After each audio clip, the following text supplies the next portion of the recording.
पाकिस्तानी लड़की और इंडिया के लड़कों के लिए जो मुझे डीएम करते हैं, मैसेज करते हैं, उनके बारे में है। अब आप लोगों का प्रोसेस का ये है कि आपको सबसे पहले आपकी फैमिली को राज़ी करना होगा, क्योंकि बिना फैमिली राज़ी हुए ही आपके लिए बहुत परेशानी होगी, क्योंकि आपके लिए रास्ता ही बहुत मुश्किल हो जाएगा। क्योंकि रास्ते से मैं गुजरा हूँ, मुझे आइडिया है सब का। आपको ऑनलाइन निकाह करना होगा। एक मौलवी साहब से बात करें जाके, मौलवी साहब को पैसा मत दें, जो जायज़ उनकी फ़ीस है वही, उससे ज़्यादा मांगे वो मौलवी साहब सही नहीं है। खाने वाले मौलवी साहब है वो भी बिना रिलेशन के लड़का आ नहीं सकता है पाकिस्तान। जो लड़का है इंडिया का, वो अपने पासपोर्ट पे भी स्पाउस नेम ऐड करेगा, और जो लड़की है उसको पहले नादरा से अपना आईडी कार्ड पे नाम चेंज करवाना होगा। उनका नाम ऐड करवाना पड़ेगा आईडी कार्ड पर, उसके बाद पासपोर्ट पर ऐड करवाना। पासपोर्ट पे ये ऐड होने के बाद वगैरह कर सकते हैं, लड़के को बुला सकते हो, पर आप इस टाइम पे इंडिया नहीं जा सकते। और पेपर्स भी डॉक्यूमेंट्स भी आपके बन जाएंगे। लेकिन लड़कियों के लिए कहना चाह रहा हूँ, इस टाइम आप इंडिया नहीं जा सकते हो। इंडिया की वीज़े बंद है, पता नहीं कब वीज़े खुलेंगे। मैं भी खुद इंतज़ार में हूँ, और इंशाल्लाह मैं अपने यूट्यूब चैनल पर हमारे इंशाल्लाह जो भी हमारे है प्रॉब्लम्स चल रही है, जो भी पेपर वर्क है या आना जाना वीज़ा प्रोसेस, सब आपको मैं डिटेल्स में बताऊंगा। समझो ये एक मेरा ब्लॉग टाइप है, इसमें मैं आपको हमारे डिटेल्स, बहुत लोग मेरे बारे में पूछना चाह रहे कि मैं कहाँ से हूँ इंडिया में। हाँ, तो बहुत सारे लोग ये भी सवाल पूछ रहे कि आप अभी तक अपनी वाइफ को क्यों नहीं लेके गए इंडिया, वो क्यों नहीं गए, आप लोग खुद क्यों नहीं गए, लोगों को बता रहे। तो हमारा ये था कि मेरे हस्बैंड पहले से जॉब सऊदीया में करते थे। शादी के बाद उन्होंने सीधा मुझे सऊदीया में ही बुलाया। जब इनके जाने का टाइम था तभी मेरा भी मतलब साथ में अप्लाई कर रहे थे जाने का। तो जो स्पॉन्सर लेटर वगैरह होता है जो इंडिया से आता है, वो जो हमारा आया था वो लेके हम लोग जद्दा एम्बेसी सब कुछ गए थे। वहाँ पर जो बाहर टाइपिंग वगैरह करने के लिए वीजा एप्लीकेशन फॉर्म, तो वो मतलब एम्बेसी के बाहर लोग बैठे होते हैं, उनसे बनवाना था। वहाँ पर हमारे मतलब ये था कि कोई लैंग्वेज प्रॉब्लम थी, क्योंकि वो लोग प्योर अरबी बोलते हैं। इतनी अरबी के मतलब हम लोगों को भी इतना नहीं, मुझे आइडिया भी नहीं था प्योर अरबी। और ऊपर से क्या, ये आप फोन से भी कर सकते हो ऑनलाइन। हाँ, और उधर से आप करवा रहे तो उन लोगों को भी जानकारी ज्यादा आती, तो मैंने उनसे ही करवाया था। तो वो अरबी थी कोई लेडीज, और ना उनको उतना इंग्लिश परफेक्ट भी नहीं आती थी, ना हमको इतनी इंग्लिश आती है, मुझे नहीं आती है। तो मतलब हमारा थोड़ा कम्युनिकेशन प्रॉब्लम हो रही थी, जिसकी वजह से स्पॉन्सर और स्पाउस नेम में हम लोग को थोड़ा सा मिस्टेक हो गई थी। जहाँ स्पॉन्सर का नाम आना था वहाँ पर इनका नाम ऐड हो गया था। तो जब हम लोगों ने अप्लाई वगैरह कर दिया, जब इंडिया चली गई इंक्वायरी वगैरह, वहाँ पर जाके वो लोग जब बोल रहे थे ताहिर शाह जो जिन्होंने स्पॉन्सर किया है कहाँ है, वो कहाँ है, तो वहाँ पर फिर ये प्रॉब्लम बन गई थी कि वो तो सऊदीया में, तो वो बोलते कि स्पॉन्सर नेम यहाँ पर उनका आ रहा है। ये वीजे के लिए एप्लीकेशन डाले थे, उनका जरूरी है यहाँ इंडिया में मौजूद रहना, उनका जरूरी है कि वो बोल सकें कि हाँ मैं जिम्मेदारी ले, रेस्पॉन्सिबिलिटी सब चीजों के लिए हर चीज की। तो इस वजह से हमारा वहाँ पर प्रॉब्लम होगी। तो इन्होंने बोला कि वो एप्लीकेशन आप जो है तो कैंसिल कर दें, हम दूसरी एप्लीकेशन कर लेंगे। तो जितनी देर में हम लोग दूसरी एप्लीकेशन अप्लाई करते थे, इंडिया और पाकिस्तान का वॉर का प्रॉब्लम शुरू हो गया। तो जिसकी वजह से अभी तक वीजा बैन है, ना हम जा सके ना कुछ हो सका। तो बस ये इंडो पाक की कहानी यही बाहर तक है, क्योंकि जितने भी लोग हैं यही है, जिंदगी भर चलते रहेगा इंडिया पाकिस्तान आना जाना।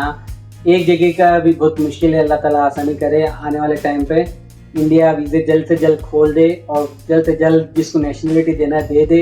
हम लोगों के लिए आसानी होती है, जितने भी फैमिलीज है, ये जो कपल्स है।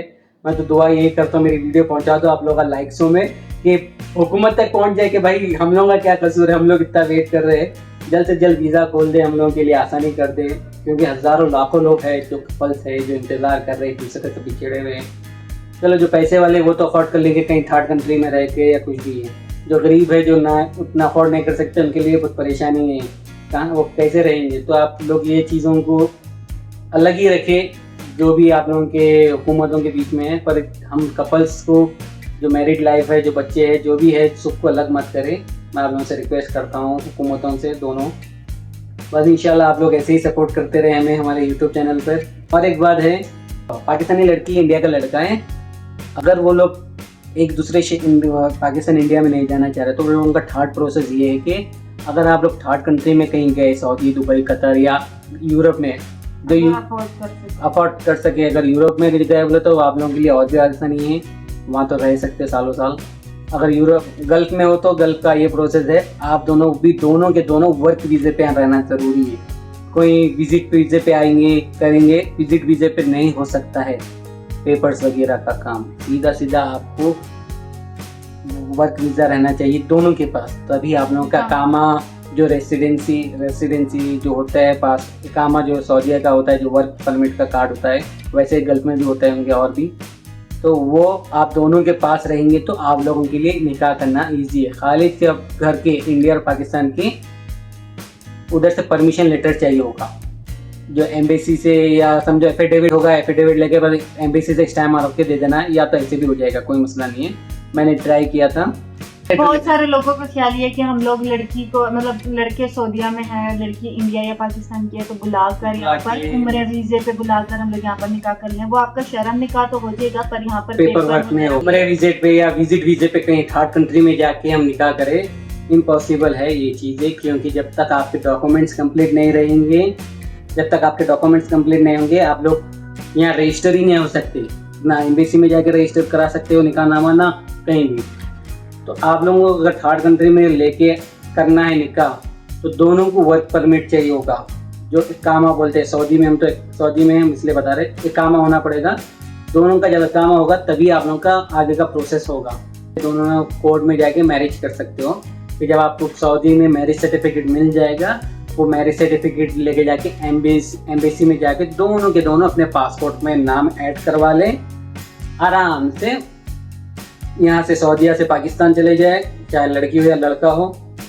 और उसमें अगर कोई यूके या कहीं इधर रहते हैं जिनको वहाँ के ग्रीन पासपोर्ट वगैरह मिल चुके हैं, उनको तो निकाह वगैरह करने में कोई प्रॉब्लम नहीं है, उनको पहले से भी वीज़ा वगैरह मिल सकता है, मतलब बिना निकाह के भी, क्योंकि वो उधर के पासपोर्ट से जा सकते हैं वीज़ा वगैरह अप्लाई करके। बहुत सारे लोगों के मैसेज भी थे, वो यूके के पासपोर्ट उन लोगों के पास है, तो जब यूके की नेशनलिटी आपके पास है तो फिर आपको तो टेंशन की लेने की ज़रूरत भी नहीं है।